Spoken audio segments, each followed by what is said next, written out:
Good morning, everybody. It's Susan, and I'm back this morning with another design team video.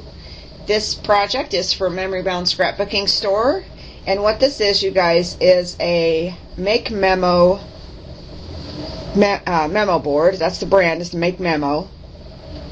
And these are really kind of cool. This comes with a plain wood frame and this insert here, and what's really cool about these and what I really liked is that this slides right out the top, so that when you're working on your frame, you can slide this board straight out and get it out of your way. You don't have to worry about getting paint or ink or whatever on it. And then when you're done, you can just slide it back in. It also makes it nice to slide out, so if you stamp on it or add paper or corkboard or whatever you choose, you can slide it out, lay it flat, and work on it. That was really handy. So let's get started. You guys can see I have painted it white, and I'm going to get a little closer here because you can't really see. In fact, I think I'm going to move the memo board closer to me. Hang on just a second here. Okay guys, I've gone ahead and zoomed in here so you can see the paint treatment. I have used some crackle on the frame. It's white, obviously, and I've edged it with some pink, and that would be my worn lipstick distress ink. Added some bling to it, and then you can see here I have the die cut from the Tim Holtz Sewing Room collection, and all I really had to do to that, guys, was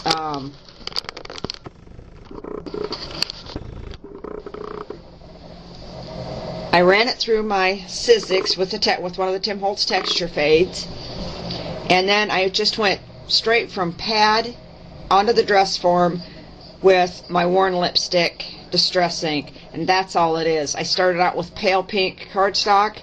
That's still in the background, as you can see. Really easy. And these flowers are Prima flowers, and what I did with those was I took my pearl spray, and this is the one that I make with the Perfect Pearls in Perfect Pearl, and just plain water. Shake it up, mix it, and I saturated the flower really well with that. I got it very saturated. And then I took my Tattered Angels, I believe it was cotton candy pink, and a paintbrush, and just touched the tips of the flowers. And because the paper was wet, the flower was wet, it blended by itself, so I just touched it and then it would blend in. Makes it really super easy to customize your flowers. Prima flowers come with the rock candy already on them. They're really super cute, really easy and fun. So that's all that I did with that one. I'm going to just kind of slide this over. So I'll show you this side. Okay. And on these little magnets that I made, it's the same die, of course. It's the Tim Holtz dress form die. You guys all know that. The little spools are just covered with the same light pink cardstock.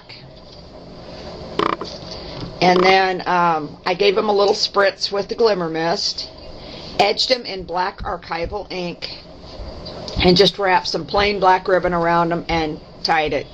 That's it. The buttons I finished the same way that I did the dress form. Ran it through my embossing folder, edged it in black, and then I put some glossy accents. Boy, my mind is just drawing a blank this morning. I topped it with the glossy accents to kind of seal those so that they would be, real durable.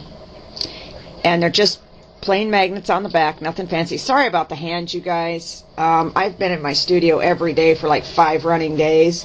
There's no getting this off my hands at this point. I've got color wash and inks and archivals and pigments and everything else all over me, and I've just given up getting clean. We're just going to have to deal.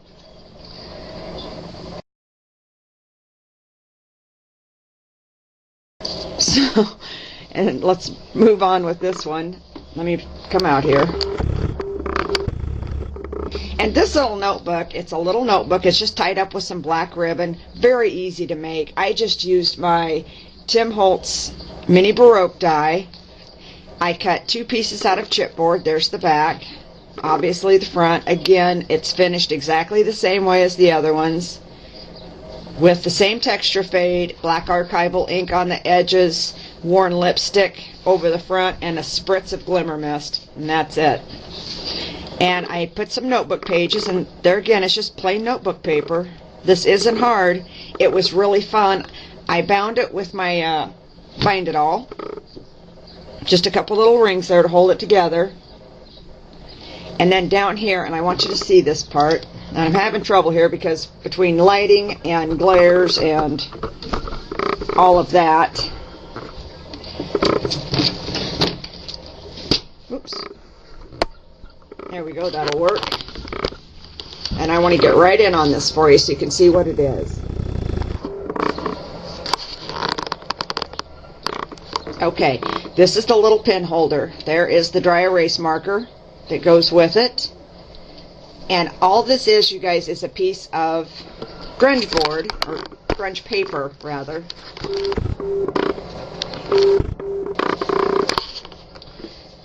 And I made just a little box, as you can see, very simple. Over the top of that is metal. And it's the metal sheeting. You can get it at Memory Bound. I'm sure there's other stores that carry it. And I ran it through my texture fade. And then I wrapped it around my box and adhered it. And I adhered this with score tape because the metal didn't quite want to stick. Once I started bending and manipulating it, it didn't quite want to stick well to the grunge board. So I did use my score tape to stick it down well. And I threw on some Picket Fence Distress crackle paint. I let that dry really well. I inked over it again with the same worn lipstick distress ink, and then I double embossed it. And that's why it's shiny. It gives it kind of a metal look almost. And then after it was all dried and cooled, then I edged it again with the black archival. We have some more of the Prima flowers here.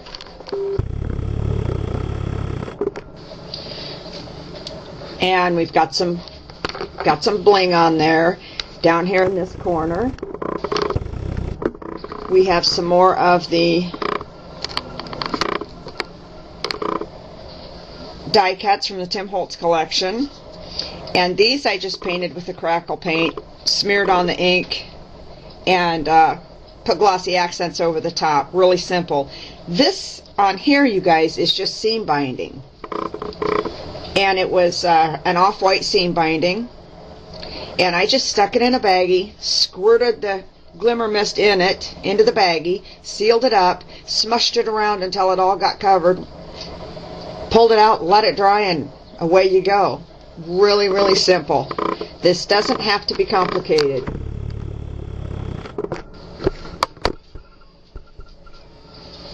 On the back, I have stamped on the board itself with a Bow Bunny stamp from Memory Bound. And that's really it, you guys. That is the whole thing. Some of these projects look complicated, but they're really not.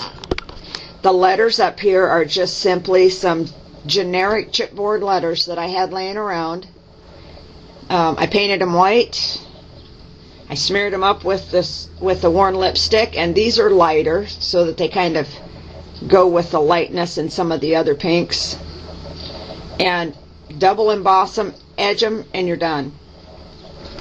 This does not have to be hard. And this project, I think I'm gonna pass this off when I get it back from the store. I think it will be going to college with my younger daughter. This is one that I think she will really like. She's not so much into the grungy vintage stuff like I am. And I thought about doing this with my new Tim Holtz paper stash. But I didn't because I was afraid with the white Memo board against the grungy vintage stuff, it would just look dirty. It wouldn't end up looking vintage. It would just end up looking nasty. So I decided to go a new direction. So that's it, guys. I hope you've enjoyed it. I know I really enjoyed creating it. I had a good time. So that's it, you guys. That's the whole thing. It's not hard to do. It's a lot of fun. I may get another one of these and do it up for my kitchen downstairs because I enjoyed it. It was really easy. I hope everybody enjoyed seeing my last project. I will be making a trip to Ankeny probably Friday. Today's Wednesday. I'll probably be in the store Friday to drop this stuff off. I've got one more project, which I showed you in my last video, is my little mini book that I need to finish. Planning on trying to get that done today, and we'll go from there. Everybody have a great day. Thank you so much for watching and subscribing and following my channel. I appreciate it very much. Everybody have a great day. Bye-bye.